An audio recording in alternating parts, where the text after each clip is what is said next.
मैं परमेश्वर का धन्यवाद करता हूँ कि खुदा सचमुच महान है। यहोवा इंतजामी खुदा है, क्योंकि परमेश्वर हर चीज को मुहैया कराता है, इंतजाम करवाता है। मैं परमेश्वर का धन्यवाद करता हूँ। पिछले 1 महीने से हो गया, खुदा का दास जब हमारे घर जाता था तो हमारे पास ना एक मंजी थी, एक खाट थी जो टूटी हुई थी बिल्कुल। तो 2 चांस हो गए। जब खुदा का दास उसके ऊपर बैठ के चाय पीता था तो 2 चांस हुए कि वो चाय गिर गई। खुदा का दास उस चाय को पी नहीं पाया। तो हकीकत बात है ये कि वो 2 बार चाय गिर गई। तो हम बैठ के दोनों मियां बीबी थोड़ी देर बाद उसके बाद हमने घुटने टेक के दुआ की कि परमेश्वर, जब खुदा का दास हमारे घर के अंदर आता है, जब हमारे रिश्तेदार हमारे घर के अंदर आते हैं, तो हमारे को ये चीजें क्यों देखने को मिल रही है? क्योंकि परमेश्वर उसके वचन के अंदर लिखता है कि शेर के बच्चे को गति नहीं हो सकती। तो मैं, मेरी मिसेज और 2 बड़े पड़ोसी और थे, तो परमेश्वर ने उस चीज के लिए मुहैया कराया। परमेश्वर ने हमारे को 2 मंजों से नए से ब्लेस किया।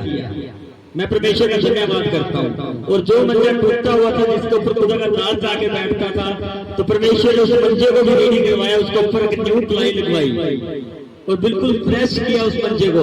और परमेश्वर का धन्यवाद करते हैं। परमेश्वर एक चीज मुहैया नहीं कराता, परमेश्वर 3 मंजों के साथ परमेश्वर ने गद्दे का नया जोड़ा बनवाया मेरे को। हालेलुया। जब मैं बैठा था तो परमेश्वर के दास पीछे बैठे जब ये बोल रहे थे, परमेश्वर के दास ने कहा कि जो जल्दी आता है तो उसके लिए ब्लेसिंग भी खुलती है। तो सचमुच मैं अपने आप को ब्लेस मानता हूँ कि मैं खुदा के भवन में जल्दी आता हूँ। तो खुदा ने मेरे लिए ब्लेसिंग खोली है। तो मैं परमेश्वर का धन्यवाद करता हूँ। खुदा का दास जब भी मेरे घर जाएगा तो कभी वो नौबत नहीं आएगी जो पहले लाइफ के अंदर आई। मैं जय मसीह की घर के अंदर आया तो परमेश्वर ने एक भी पैसा मेरी जेल से नहीं लगने दिया। हालेलुया।